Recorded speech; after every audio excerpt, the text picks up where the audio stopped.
So if you really want it fitted, I can help you with your numbers, but this would basically be, okay, so if the human being, because we are not symmetrical, there's barrel-chested people, but if this is the human being's body, and we'll say it's a woman and she's facing the side, okay? Mm-hmm. Really awesome drawing here. Here's what right? Heat. Right. So let's assume you got a badonkadonk.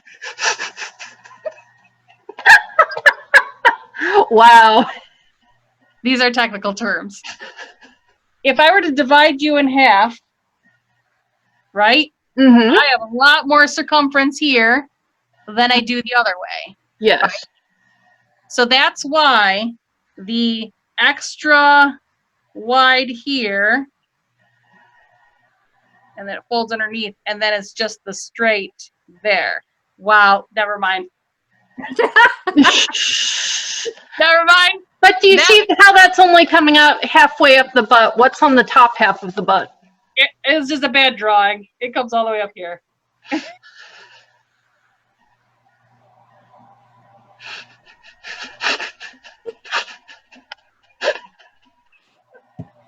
All sense of decorum is lost.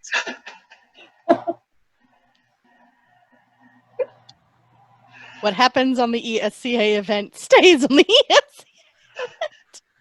Except, of course, that this is being recorded. Oh, yes.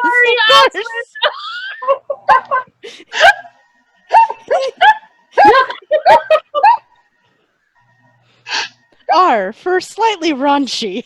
This is just a culmination of all the technical errors. And then I inadvertently do something terrible.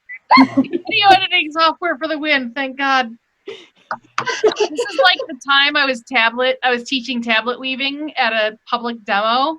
Not for the STA, actually, it was another reenactment group. And this little girl was very excited about tablet weaving, and so she was actually helping me string the tablets. And I was like, okay, and there's A, B, C, and D for your holes. And I was like, okay, so take this and stick it in your A hole. I wasn't thinking. And then I looked at her parents, and her parents just lost it. Thank God. Thank God. Sorry, Oswald. So, this is a lovely sloped woman.